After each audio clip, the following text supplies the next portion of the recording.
Bom, aula 16, tá? Vocês estão vendo aí uma foto que eu peguei na internet, do transporte, né, do transbordo de um fardo de palha para um caminhão, tá? Que é direcionado às usinas, né? Que, como falei anteriormente, que com a colheita mecanizada, a palha que antes era queimada, né, agora é reintroduzida ao processo, quer dizer, é introduzida ao processo produtivo, podendo parcialmente ser usada para recuperação do solo, outra parte para combustão, né? E antes de eu falar, né, explicar com mais detalhes sobre a prática do manejo da palha, até então, né, até o vídeo anterior estava falando sobre agricultura, né, sobre práticas agrícolas, etc., né? Os avanços tecnológicos, as pesquisas, né, em novas variedades, e manejo do solo, uso adequado da vinhaça, nada isso adianta se não tiver uma disciplina no processo. Porque vocês estão vendo aí, né? Tem dois veículos pesados, né? O caminhão e, sei lá, que é um veículo que faz o içamento do fardo.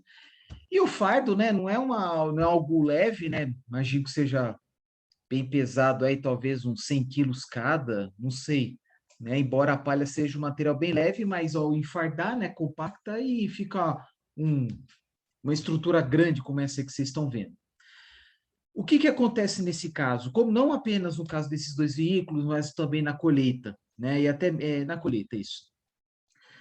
O pisoteio, né, que eu falo, comento tanto, né, que é um fato que acontece, inevitável, né, algo assim que antes não se falava porque pessoas passando no solo, em cima da, dos pontos onde vai ocorrer a rebrota da cana, não tem tanto problema, né, porque em média vamos supor, uma pessoa pesando 80 quilos, aí 40 quilos cada perna, não é o problema.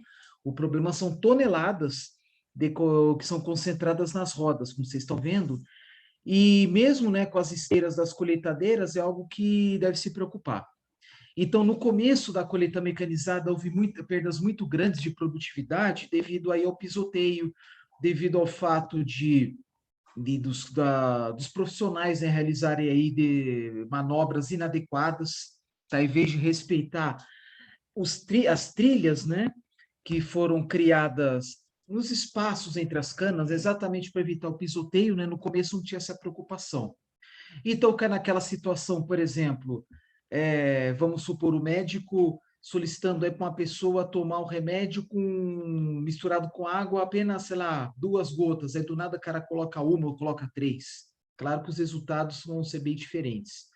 Então, não adianta nada ter todo o conhecimento, investir em pesquisa, investir em equipamentos, cursos, né, para os profissionais, se os procedimentos não são seguidos.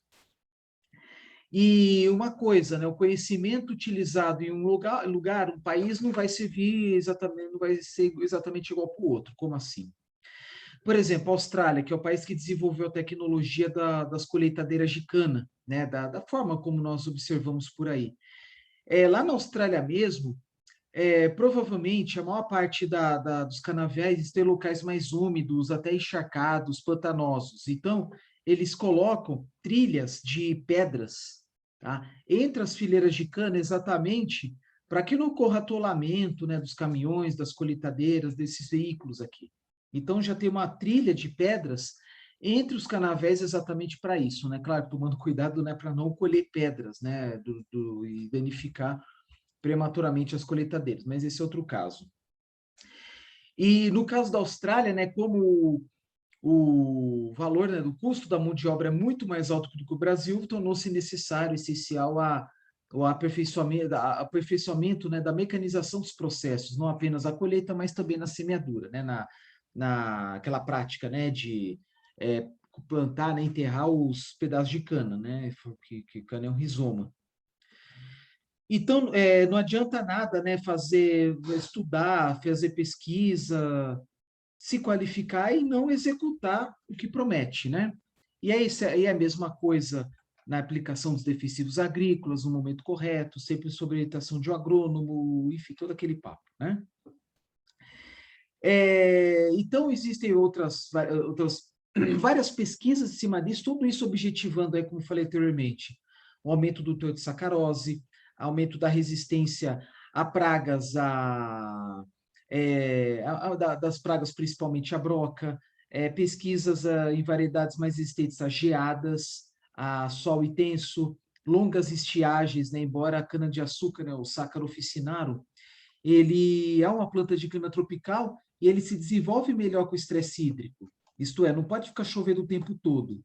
Isto é bom ter bastante água no começo, né, na sua brotação, durante seu desenvolvimento, e talvez até uns 6 meses por aí, e depois continua, né, o crescimento da planta, mas inicia a consolidação dos açúcares, né, especialmente a sacarose. Bom, já tinha falado isso anteriormente.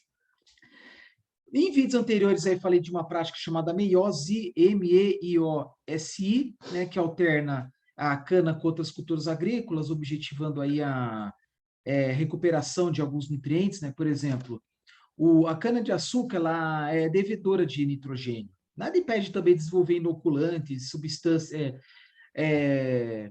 trabalhar, né, com micro-organismos, né, fixadores de nitrogênio no solo, como tem na soja, por exemplo, no Brasil, né?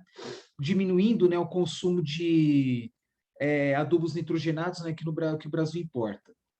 O bom também, né, da fertirrigação é que ela retorna alguns nutrientes, principalmente potássio, fósforo, para o solo, visto que também o Brasil é um grande portador de minérios fosfatados e minérios de potássio, como a potassa, né, usada aí como fertilizante, né? Então, assim, apesar, né, que a fertigação em alguns países já é proibido, mais para frente explico melhor. Existe também, né, a prática, né, de fazer aí, por exemplo, quando está efetuando a colheita, né, já existem alguns mecanismos, aparatos dentro da colheitadeira, comunicação via satélite, né, sensoriamento remoto, etc., e que permite avaliar a eficiência não, a produtividade, né, do canavial em determinados pontos. Por exemplo, tem algum ponto que tem menos cana. Faz a investigação, né? Faz a análise. Às vezes é por causa de problemas nutricionais do solo, às vezes é por causa do pisoteio, às vezes é por causa de algum ataque de algum animal. Na cana-de-açúcar, nem tanto, mas tem algumas culturas, como o milho, e que às vezes se encontra até rastros, né? Devido à presença de javaporcos, javalis, né? Etc. Ou algum outro animal selvagem, sei lá, talvez lobo-guará, não sei. Então, tem que ver tudo isso. Antigamente, né, por exemplo, a Cosan, que atualmente é a Raizen, que é talvez aí a principal empresa brasileira de processamento de cana, tinha uma época que até utilizava helicópteros para verificar os canaviais, mas agora são mais comuns os drones, né, também chamado de VANTs, né, veículos aéreos não tripulados. Esses veículos, eles fazem assim um trabalho zigue-zague, né? Que nem deve ser feito aí, né, com os veículos, né, em geral, né, como isso aí, as colheitadeiras, né, que eles fazem análise ponto a ponto, às vezes conectados via satélite, enfim, para fazer análise da cultura, ou se for o caso, né, análise do solo, dá até para fazer, por exemplo, uma análise preliminar aí da quantificação de palha, por exemplo, mas eu confesso que eu nunca vi, mas eu imagino que isso possa ser feito. E a partir também de trabalhos via satélite, isso fora dos drones, dá até para fazer análise do solo. Por exemplo, USDA, né, que é o Departamento de Agricultura dos Estados Unidos, elas fazem as previsões, né, por exemplo, da cultura da soja no Brasil. Como? Ter lá seus satélites, os satélites fazem as análises do solo e faz a previsão, né, associado aí à previsão do tempo, né, nos próximos meses, e aí faz com uma contabilização provisória aí da produção agrícola, tá? Então, apenas tomando como base aí previsão do tempo e análises do solo. É algo, para nós, aparentemente bem complexo, tá?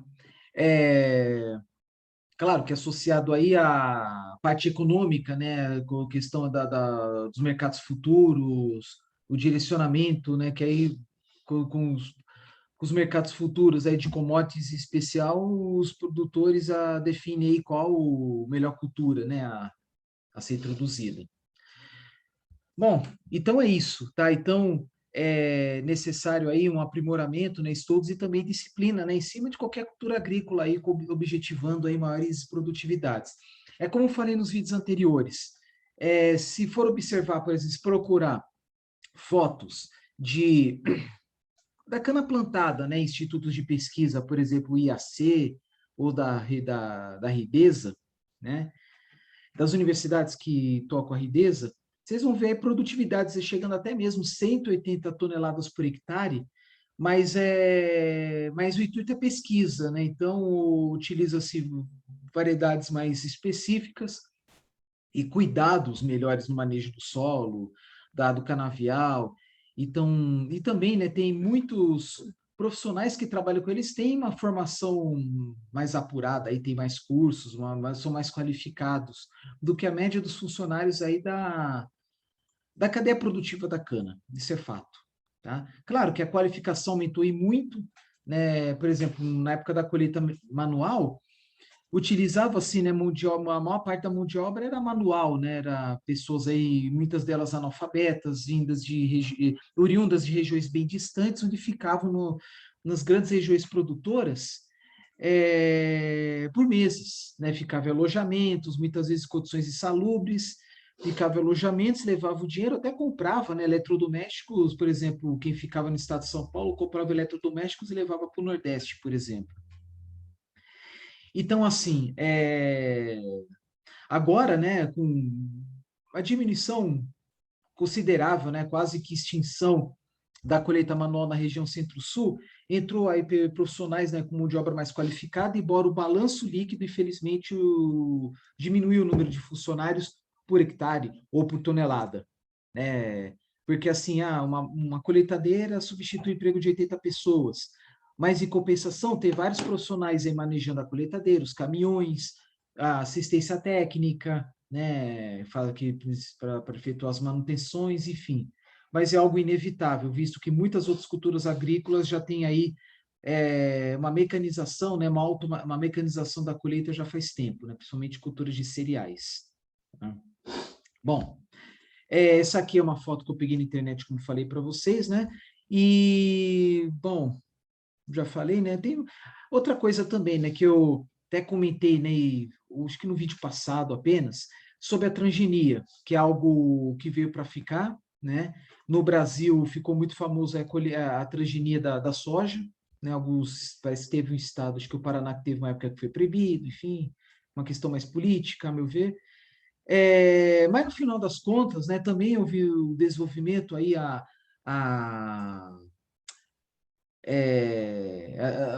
estudos, né, em cima da cana transgênica, né, com os mesmos objetivos, né, que as pesquisas anteriores, hibridismos, né, hibridismo nada mais é, né, do que a união aí de duas plantas, né, objetivando aí um aumento da produtividade.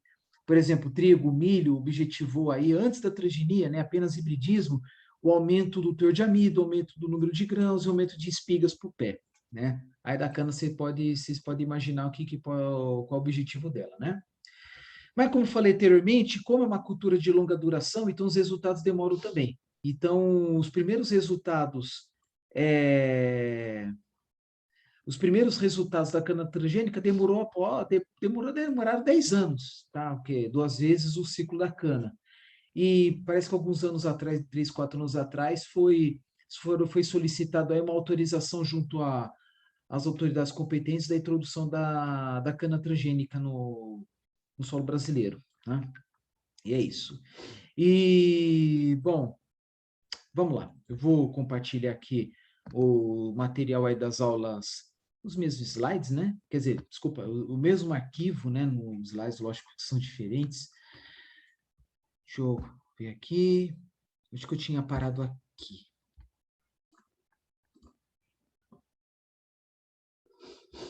Tá. Vamos falar sobre a palha.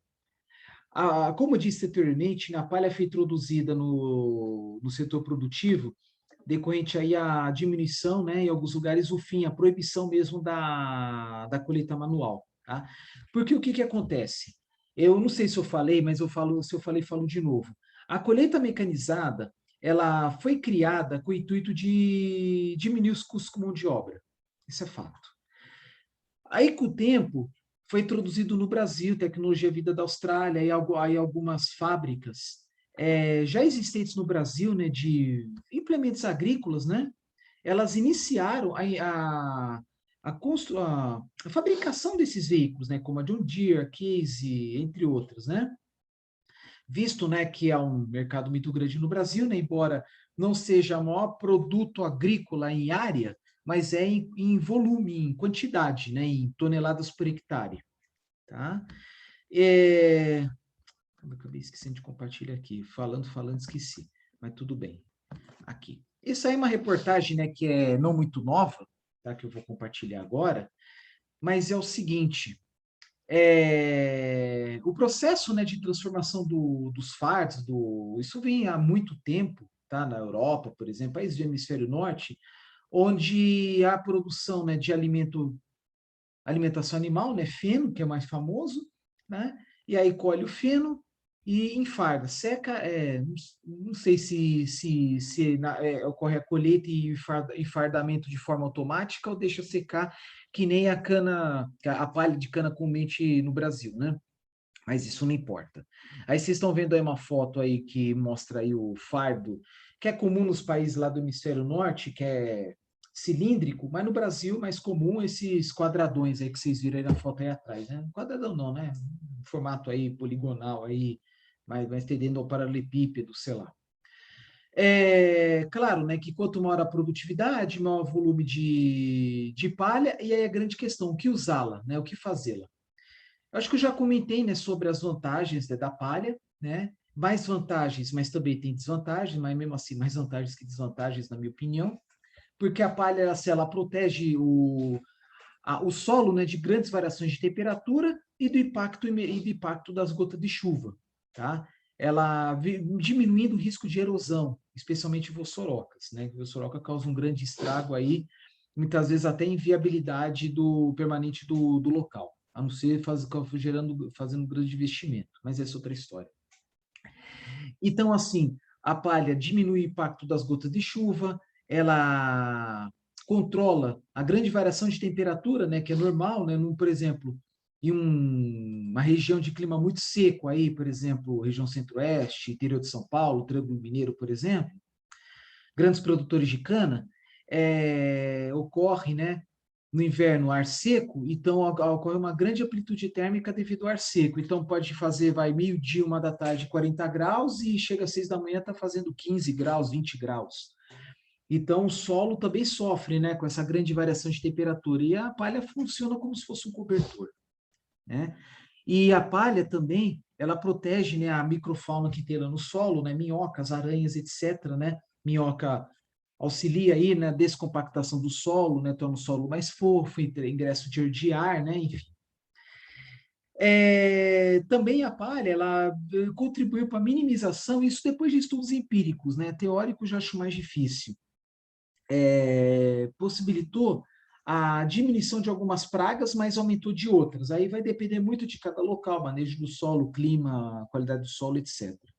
Tá? Mas o grande problema, na minha opinião, né, a grande quantidade de palha aumenta o risco de incêndios. Então, por isso que é interessante recolher o excedente aí, tem agrônomo que recomenda 50%, 60%, 70%, tem usina que está recolhendo até quase a sua totalidade, para diminuir risco de incêndio, né? Porque aumenta o risco, gera um incêndio, e aí se tiver no início de uma rebrota, né, queima a planta, né, diminuindo no final das contas a sua produtividade, a quantidade de nutrientes que iria para o solo é queimada, né, vira fumaça, enfim, tem todos esses problemas aí, questões ambientais, isso também porque um canavial, né, como esse aí, né, tem que ter sempre um pelotão de bombeiros aí à disposição, porque gera multa, não é apenas a questão ambiental, mas também a questão econômica, tá? Porque uma queimada, independente do que seja, né, é passível de multas, tá? Embora seja algo difícil de controlar às vezes, por exemplo, tem uma chuva, tem raio, enfim, né? Mas sabe-se que há outros motivos também das queimadas. Bom, e a grande questão da palha é que é uma substância, é uma matéria-prima diferente do bagaço.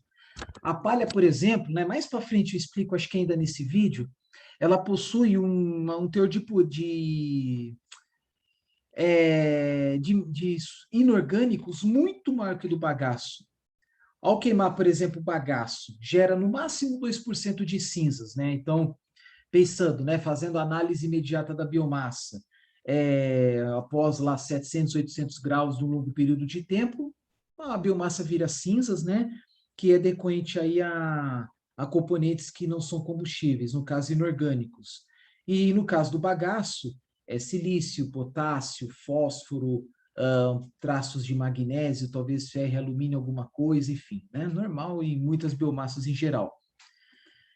Mas a palha não, a palha tem um teor aí, as palhas em geral pode ter vai, entre 15% a 25%, talvez entre 10% a 25%. Quando falo palhas em geral, arroz, milho, cana.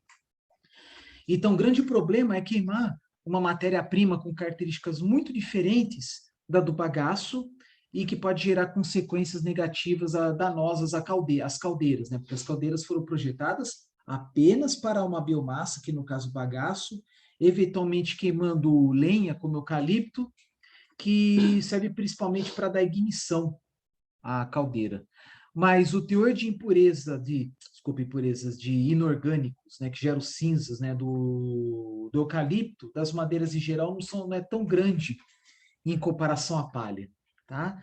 Só que a vantagem é que a palha, por natureza, ela tem uma matéria-prima mais desidratada, então pode ajudar na combustão em comparação ao bagaço, né?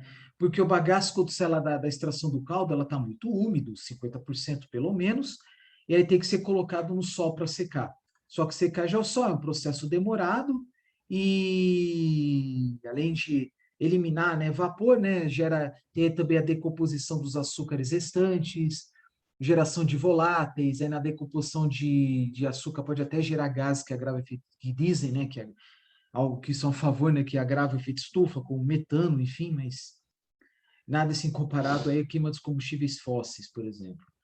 Mas, enfim, o bagaço fica lá sendo desidratado ao sol, né? Aí, claro que depende da quantidade da pluviosidade, mas, em geral, né, o bagaço vai introduzido aí no processo produtivo, isto é, consumido nas caldeiras, a um teor de umidade muito menor do que o que estava saindo lá da extração do caldo, né?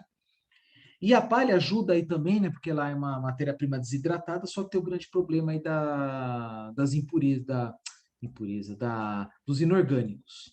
Mas mais para frente eu vou falar muito dessa palavra impureza, vocês vão ver.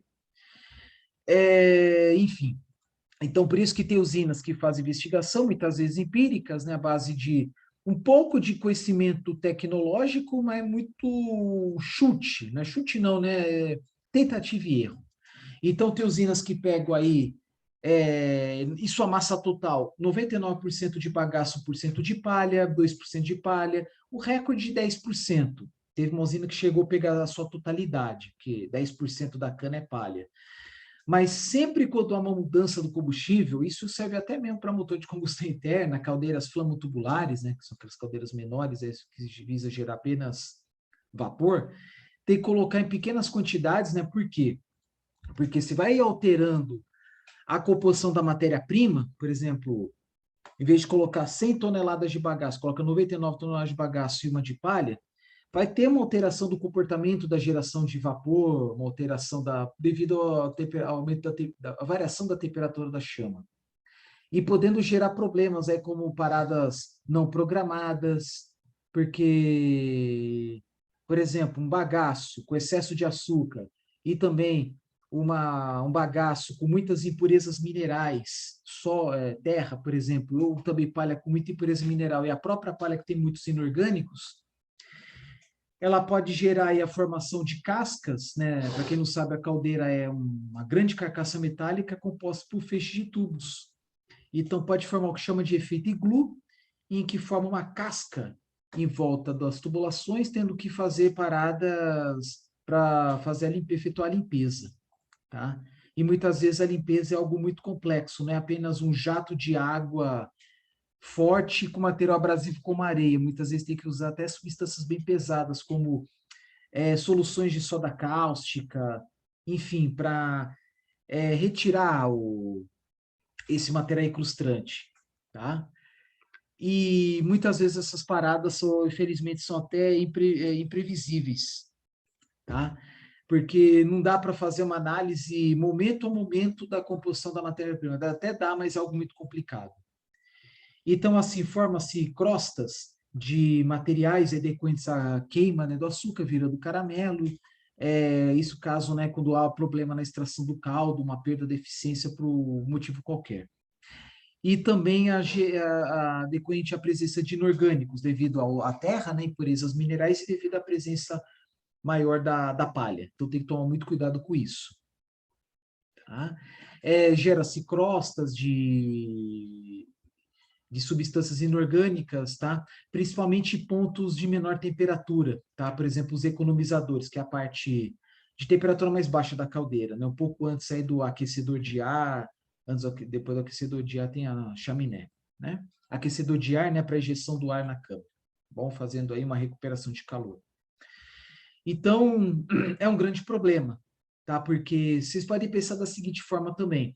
Você coloca uma matéria-prima com maior teor de impurezas, de inorgânicos, você vai gastar energia nas esteiras, energia no próprio processo produtivo, levando uma substância inútil, levando uma substância que não vai gerar calor. Então, quanto menos impurezas, quanto menos umidade na biomassa, melhor, porque você está levando mais combustível. Você não está gastando tanta energia para transportar, né? É que nem, por exemplo, aqui vocês estão vendo aí que descarrega-se a palha no solo, deixa secar para diminuir um pouco a umidade, né? Porque não é apenas palha, tem folhas que, quando você colhe a cana, algumas folhas ainda estão verdes, estão bem úmidas, e ponta da cana, né? Que tem água também. Então, deixa secar, e depois de um tempo, leira e farda e coloca no caminhão. Aí, com certeza, vai ter menos umidade do que se ela fosse feita isso no começo. Isto é, gasta-se menos combustível transportando umidade, transportando água. Tá? Aí, sobre a gestão da palha, é algo mais complexo que eu vou falar daqui a pouco. Aí um exemplo de uma enleiradeira. São discos, né, que vai concentrando, tá, a palha em um ponto, tomando também muito cuidado aí com a localização das rodas, né, para evitar o famoso pisoteio, e até mesmo o peso do próprio fardo pode comprometer, mas muito menos, né, com o pisoteio do que as rodas dos tratores, né? Então, os fardos são pesados, mas não tanto em comparação às rodas dos veículos. E aí o exemplo, né? Porque, como eu disse, a palha, ela permite, né, assegura, né, uma boa qualidade do solo, evitando aí impactos muito severos, né, das gotas de chuva, né, podem gerar erosão, e ela permite absorver um pouco da água da chuva, né? Então vai conduzindo a água de uma forma um pouco mais lenta ao solo, tá? Porque assim, as plantas, da mesma forma que os organismos animais, inclusive o ser humano, o ideal é não consumir alimentos e bebidas de uma vez. Sempre é bom consumir aos poucos, tá? Bom, é isso aí. Essa aí é uma amostra, né, uma foto que eu peguei na internet de um veículo adaptado para transporte de fardos de palha. Tem também um veículo similar, um pouco maior que esse aqui, para transporte de container, tá? E isso é muito comum, vocês estão vendo até que colocaram aqui uma lona, né, proteger da chuva, enfim, e diminuir riscos de incêndio também. Lá no estado do Alagoas tem uma usina que é muito conhecida que produz etanol de segunda geração, etanol celulósico, não sei se é apenas da Palio, pega do bagaço também, e tem um principal mercado que chama mais atenção lá, né, dessa usina, acho que é Ecobil, não lembro, lá no estado do Alagoas, acho que o nome da cidade é São Miguel dos Campos, mas enfim, eles têm lá um mercado cativo que é o estado da Califórnia, nos Estados Unidos, porque eles têm um mercado para que eles adquirem combustíveis, combustíveis renováveis, desde que faça um balanço, né, da análise do ciclo de vida e mostre que o impacto ambiental é mais baixo. Tá? Caso aí emissão de quilos de CO2 equivalente por, sei lá, metro cúbico de etanol, por exemplo, podemos pensar dessa maneira, ou sei lá, quilos de CO2 equivalente gerado no processo por unidade de energia do insumo energético. Então, é um mercado que não atende apenas o etanol, né, mas também atende outros combustíveis alternativos à gasolina, ao diesel, enfim, né? Talvez até querosene. E parece que nos Estados Unidos é o único estado que tem esse mercado. Eles criaram um chamado RIN, Renewable Identification Number, que é uma identificação de cada combustível. Por exemplo, esse combustível produzido especificamente dessa usina do estado de Alagoas, usando aí a celulose os resíduos do processo produtivo da cana. A usina conseguiu mostrar que o impacto ambiental da produção do etanol celulósico é muito menor do que o etanol produzido por eles mesmos, mais da fermentação do caldo da cana. E aí, eles recebem um prêmio, isto é, quanto menor o impacto, maior é o prêmio, maior é o subsídio. Tá? É aquela história, o CVD por vender, vamos supor aí, $3 o galão, vamos supor, eles usam muito a medida galão, né, que dá 3,75 litros, mais ou menos. Vamos por aí, vende por $4 o galão, até mais, vamos por $5 o galão do etanol. E aí o estado da Califórnia compra e revende a um preço menor. Eles é que arcam com o prejuízo, tá? No caso, seria um subsídio. Então, quanto menor o impacto, maior o subsídio, maior o resultado para a indústria. Esse programa de subsídios, né, já foi muito comum no Brasil na época do Proálcool, da produção de biodiesel, a tendência é extinguir em breve. Ele visa estimular uma cadeia produtiva, no caso do mercado, né, das energias renováveis, não apenas combustível, mas também geração de energia elétrica. Aí vocês estão vendo o cuidado que deve ter, né, para evitar incêndios, né? Uma foto como está aqui atrás. E essa aqui é uma foto extraída de uma usina que infelizmente fechou lá na Itália, não deu certo, para a produção de etanol celulósico, se não me engano, usando palha de trigo. Tá? O que aconteceu no caso lá da Itália? Uma cidade chamada Crescentino,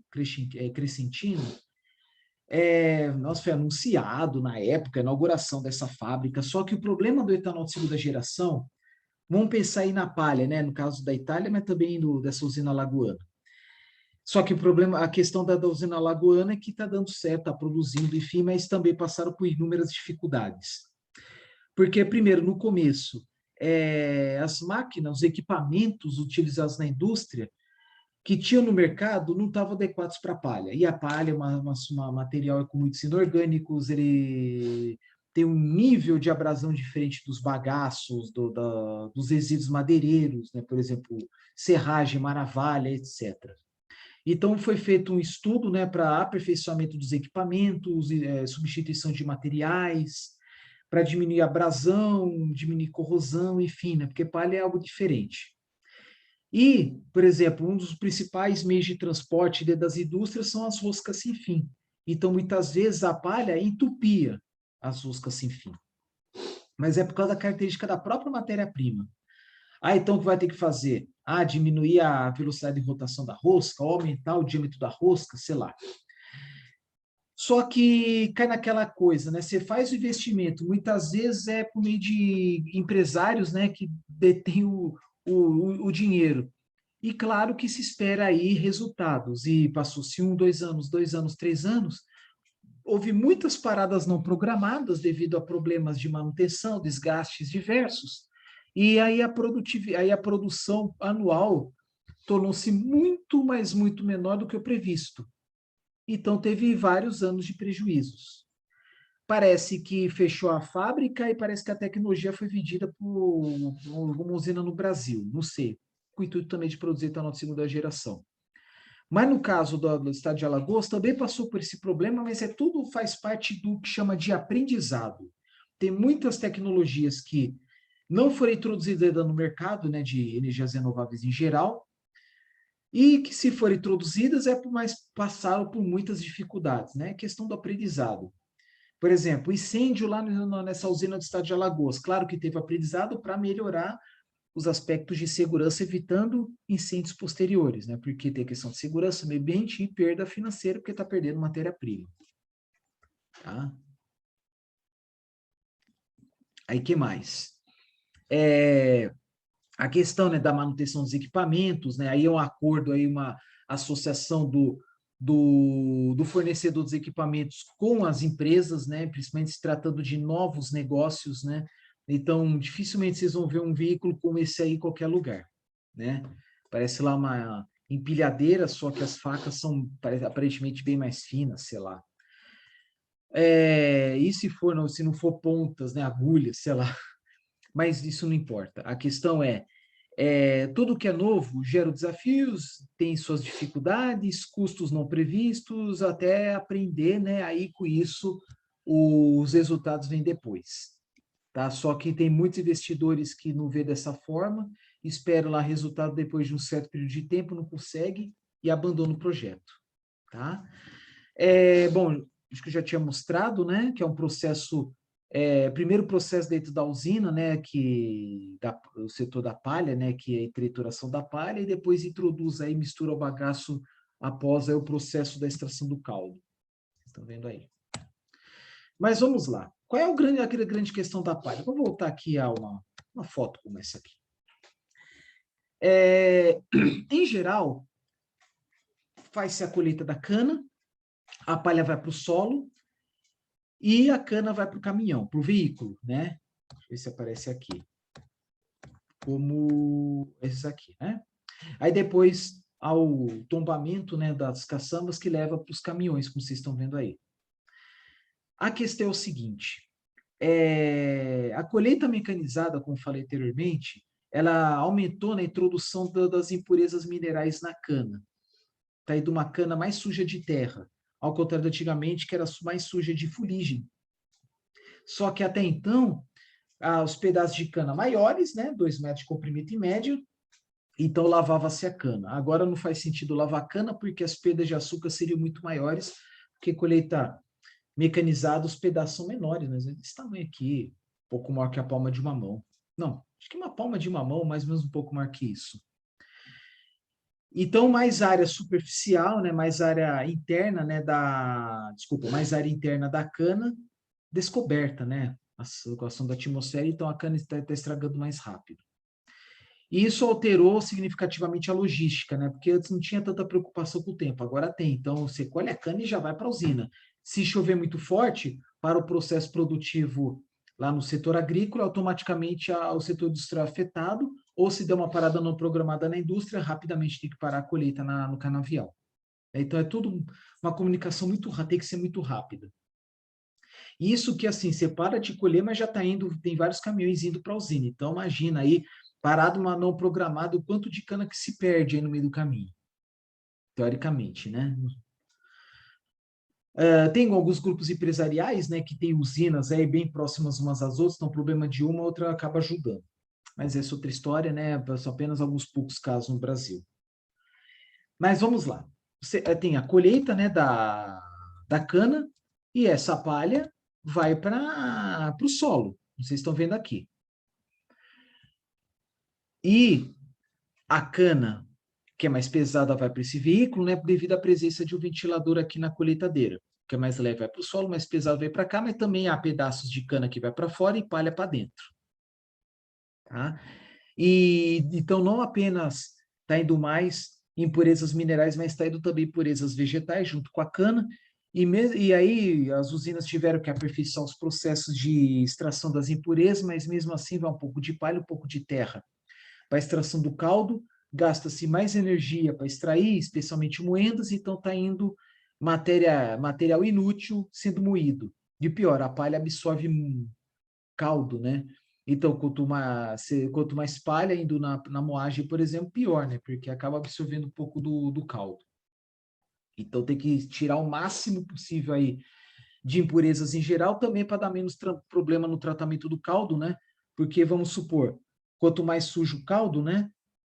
Menos caldo sai no final e mais impureza sai lá em forma de torta de filtro, causando mais desperdícios, perdas financeiras. Mas aí tem algumas questões também. Primeira, e se, ao invés de fazer a separação, palha e cana, fosse colocado esse material tudo junto e fazendo a separação na usina? Aí a vantagem diminuiria os gastos com enleiramento e fardamento.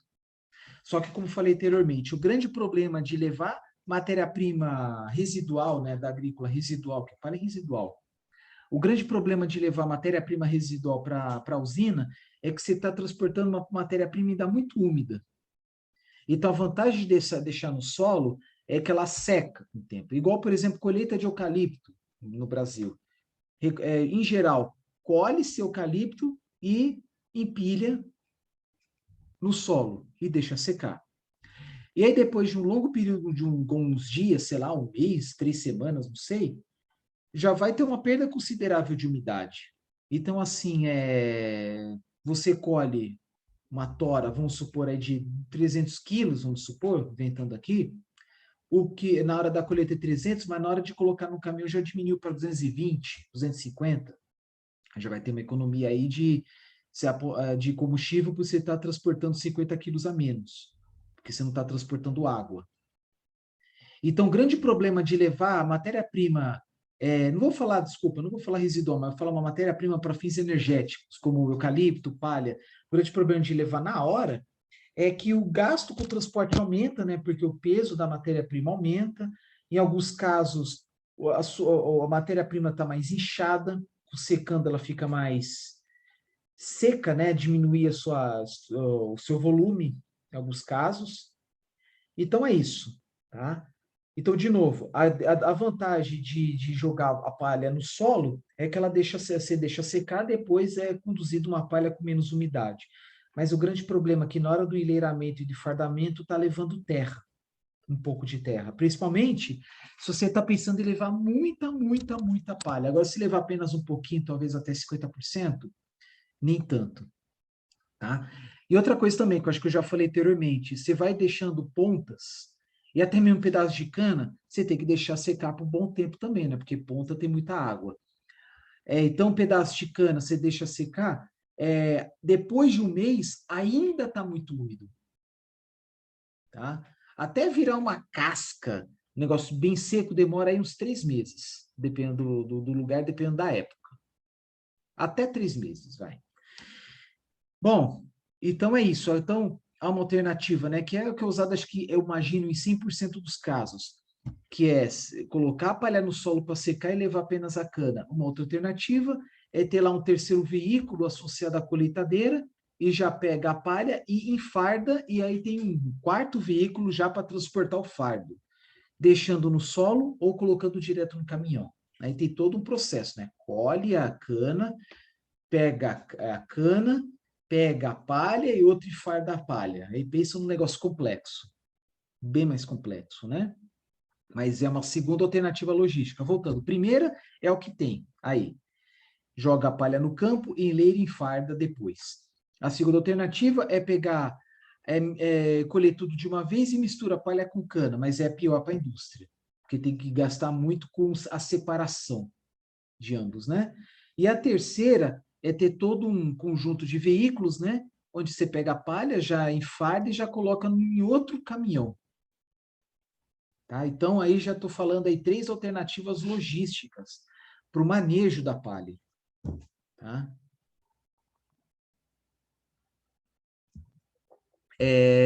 Talvez uma quarta, aí, acho que surgiu da minha cabeça, talvez seja mais absurda, colher tudo junto e no próprio veículo fazer a separação, em vez de fazer a separação da palha e da cana na colheitadeira, mas fazer em algum veículo específico e já enfardar enfardar a palha tudo de uma vez. Mas acho que seria um negócio muito grande, muito pesado e muito caro.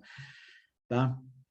É isso. E a tática que tem adotado, né, como falei, em 100% dos casos, é dessa aqui. Coloca a palha depois, mas o grande problema é que a indústria está recebendo muita terra. Agora, se fosse separação, cana e palha apenas na indústria, teria mais gasto para separar as impurezas minerais, vegetais, mas teria menos impurezas minerais. Então, tem que fazer todo um balanço econômico para ver o que compensa ou não. Não é por enquanto que está compensando o que está aqui na foto. Tá bom? Usinas de etanol de segunda geração, tem usinas que se adaptaram a utilizar o bagaço de cana. Tá? Se não me engano, tem uma usina piloto em Pirassununga, estado de São Paulo, interior de São Paulo, se não me engano é da Raiz, uma usina piloto faz mais de 10 anos que eu sei que existe essa usina. Estou fazendo esse vídeo de 2021, não sei se está em funcionamento ainda. Que até onde eu sei, o objetivo era produzir em pequena escala, né, escala piloto, algo como 5.000 litros por dia, sei lá, algo bem pequeno, mas usando bagaço, até onde eu lembro. Tá? Que parece que palha é algo mais desafiador, mais difícil de trabalhar. Tá? Mais para frente explico melhor aí quando falar sobre o processo de produção do etanol de segunda geração. Mas aí tem outra questão também. Compensa pegar essa palha para queimar ou para gerar etanol de segunda geração? Fica mais barato manejar a palha dessa forma ou das outras formas logísticas que eu sugeri agora há pouco? Tá? Tem tudo isso a ser discutido também. Acho que isso eu já falei, né? Os impactos associados à colheita mecanizada, né?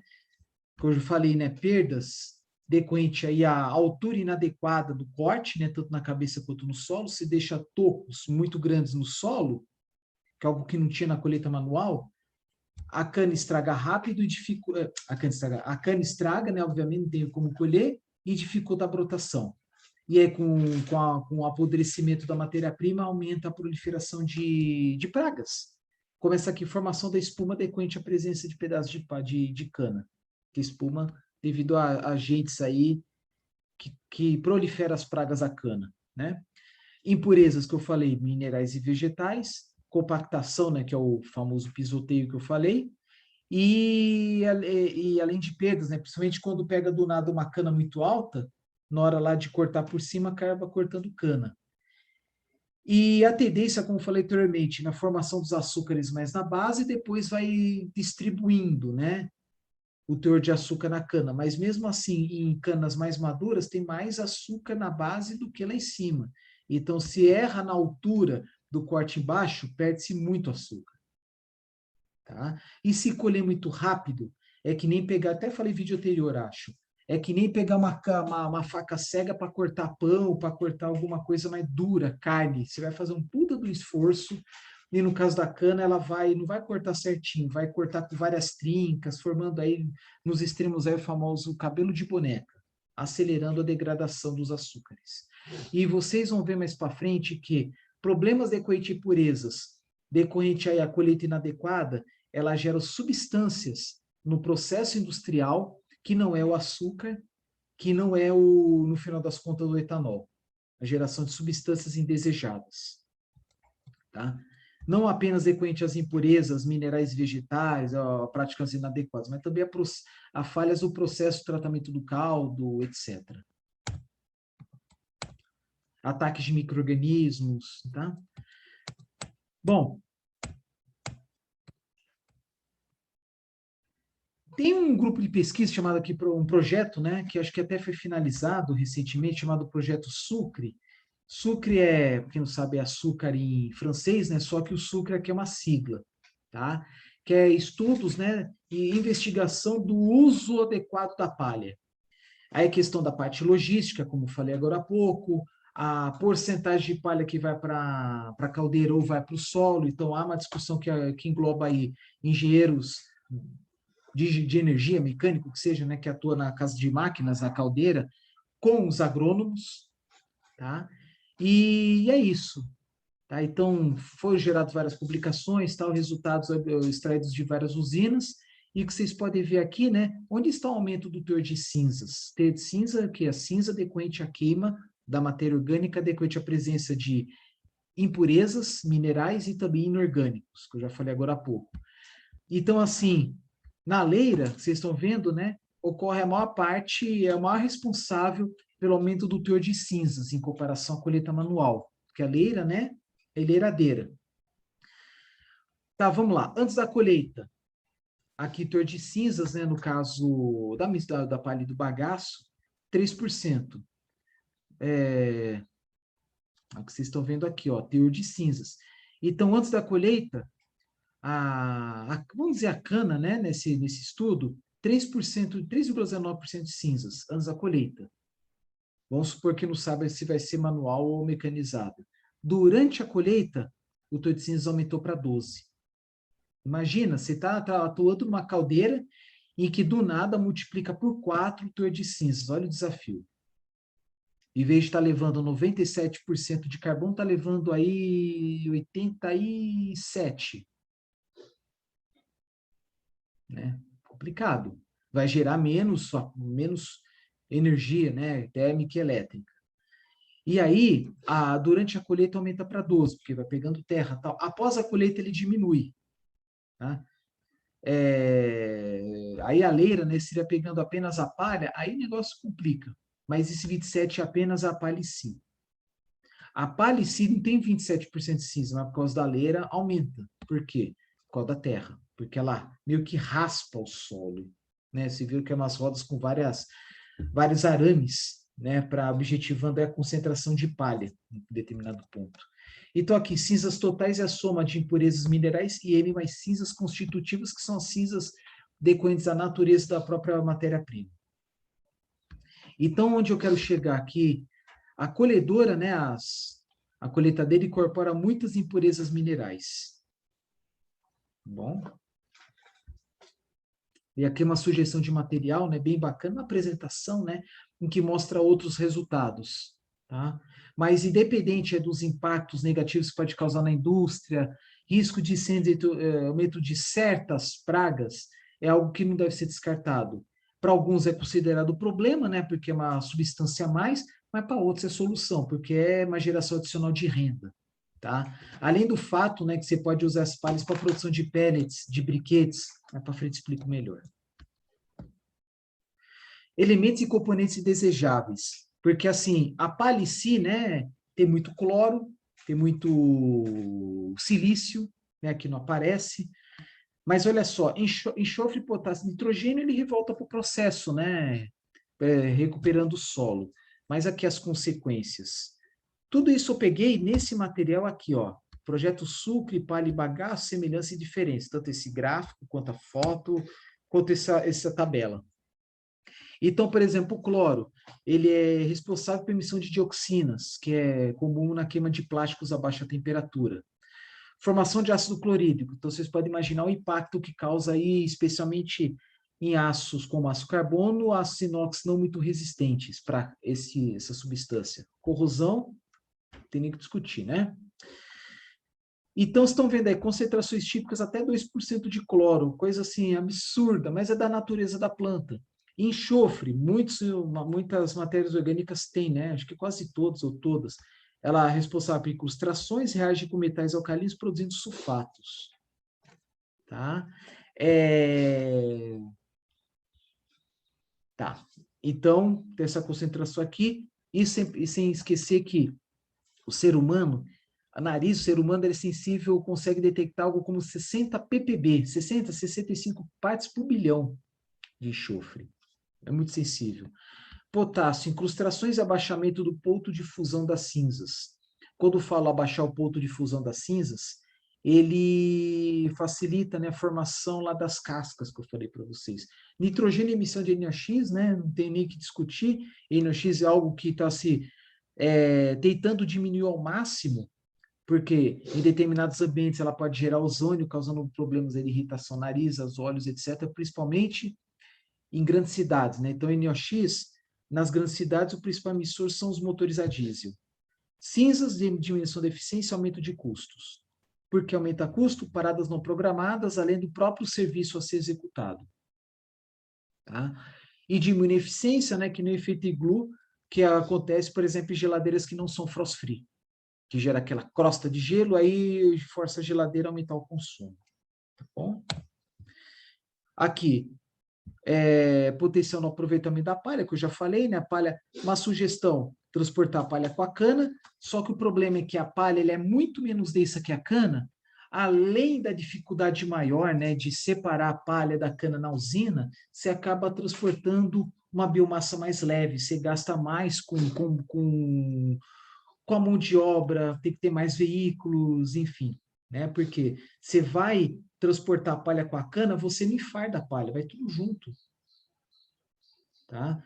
Mas é uma alternativa. Então, como eu falei, tem que colocar tudo na conta, tudo no papel, calcula, tá, para ver se vale a pena, mesmo com as vantagens e desvantagens de cada uma das opções. Como falei, de novo, a vantagem da palha transportada com a cana vai menos impurezas minerais. porque não vai aquela sujeira decorrente ao enleiramento da palha. Mas você acaba levando material menos denso, o custo para o transporte aumenta. Além de ter gastos maiores na indústria. Vocês estão vendo aqui, ó. Limpeza de cana seca, precisa de mais ventiladores, mais peneiras, né? Enfim. Custo da palha depende da distância do layout do sistema, né? Aí, como falei, né, mais comum não é essa aqui, é você pegar a palha do solo, enleirar e fardar no local, no campo. Uma tonelada de cana produz mais ou menos 230, 250 quilos de bagaço, e aqui está colocando 204, eu falo muito, né, 100 quilos de palha, mas aqui está 204 quilos de palha e pontas, né? Porque ponta faz parte da cana, né? Ela tem uma composição similar, né? Muito próxima ao da cana, das outras partes da cana, tá bom? Material de 2011, mas com certeza 2011 para cá não mudou muito. Tá? Já falei da vinhaça, acho que coloquei uma... Ah, tá, prometi que ia mostrar Tem uma página aqui da usina São Fernando, né, instalada em Dourados, que ela mostra, né, embora seja um material bem antigo, mas é antigo assim, no sentido assim, foi colocado na época da inauguração da usina, lá para 2009, por aí, só que umas informações bem bacanas. Até vou compartilhar aqui com vocês. Que ele mostra as várias páginas do setor industrial e também da parte agrícola. Setor industrial, algumas informações eu coloquei nos slides. Tá? Setor agrícola, achei melhor mostrar a página.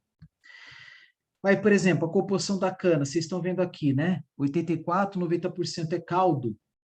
E olha que está separado aqui o...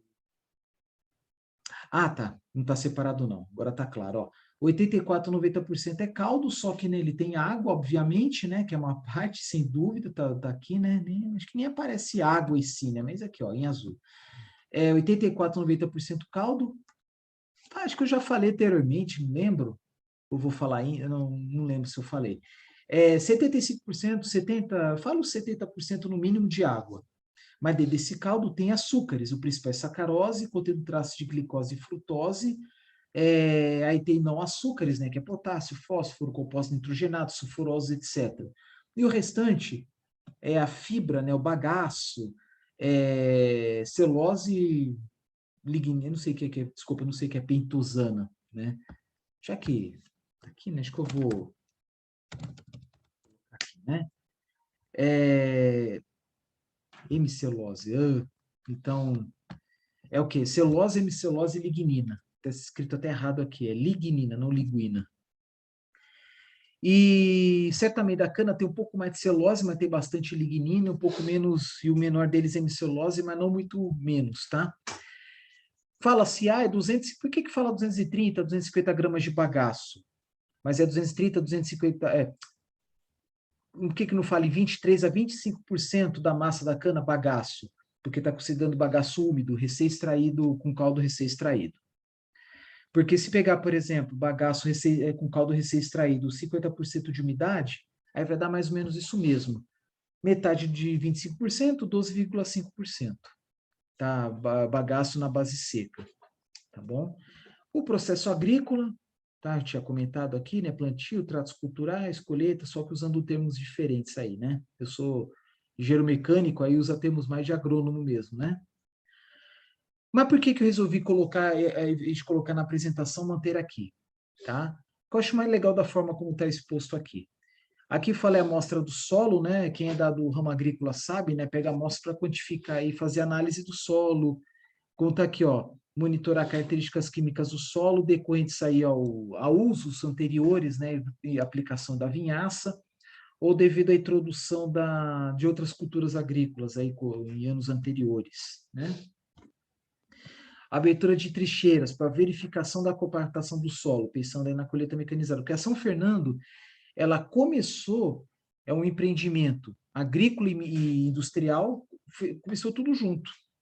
Aplicação de corretivos, calcário pensando no cerrado principalmente, solo ácido, mesmo intuito aqui, gesso, fosfato para inserir fósforo no solo, gesso, esqueci de falar, né? Gesso também tem enxofre, calcário e magnésio para o metabolismo das plantas, né? Aí tá, não vou entrar em detalhes aqui, todas as maquinaria aqui para limpeza do solo. Aqui a impressão que dá que antes era pastagem, não sei, né? Ou deixou por um tempo aí, meses, até por um bom período de tempo e gerou aí esse desenvolvimento de ervas daninhas, né? Aí tá. Construção e reforma de terraços, aí é para escoamento da água da chuva, principalmente em locais assim de terreno mais íngreme, colheita de mudas, né? Geralmente, né? Qualquer cultura agrícola você pega as melhores para plantar. Aí ele está mostrando plantio mecanizado, embora algumas fazendas, né, ainda adotam o plantio manual. Mas estou vendo aqui, parece ser tudo muito bonitinho, tudo muito bem moderno, né? Nivelamento do solo, formação da lavoura, né? Depois de aí, recomenda-se colher depois de 12 meses. Há casos, relatos de colheita a partir de 9 meses, só que a consolidação dos açúcares não foi total. Então, em caso aí de risco de geadas, risco iminente de geadas, embora a geada nem é tão previsível assim, sabe-se, esse ano vai ser um inverno rigoroso, mas quando que vai ocorrer geada? Sabe que dia? Não se sabe. Então, às vezes, faz o planejamento para fazer uma colheita prematura ou para evitar aí, né, uma interrupção muito grande da indústria por falta de matéria-prima. Aí, ó, questão da fitossanidade, estudar as pragas e estudar formas de atenuá-lo, ou aplicando defensivos agrícolas por veículos ou aéreo, ou controle biológico, como algumas usinas estão fazendo, algumas fazendas estão fazendo, desculpa, pensando principalmente na produção de açúcar orgânico, questão aí de certificação aí junto aos mercados consumidores, inclusive no mercado externo, né? Eu falei, por exemplo, introdução de controle biológico, introdução de, por exemplo, joaninhas, algumas vespas, tá? Mas tem que tomar cuidado também com as que atacam, né? Estão vendo aqui, cupins, besouros, e assim vai, nematóides, tá bom? A broca, a famosa broca. Tratos culturais, né? Aplicação de vinhaça em quantidades controladas, limitadas, né? De qualquer jeito. Não pode ser feito perto de mananciais, onde o lençol freático é raso, perto de grandes cidades, porque tem cidade que utiliza, é dependente, né, da água do lençol freático para abastecimento. A aplicação da torta de filtro, que é um subproduto do tratamento do caldo, que estão muito ricos em fósforo, tem muitas impurezas minerais, enfim, aplicação de herbicida, aí tá, né? E é isso. Parar aqui de compartilhar. Eu acho que eu vou parar por aqui, o vídeo já está ficando longo, tá? E aí o próximo vídeo eu vou falar da composição da cana e iniciar a parte industrial, tá? É isso aí, um abraço.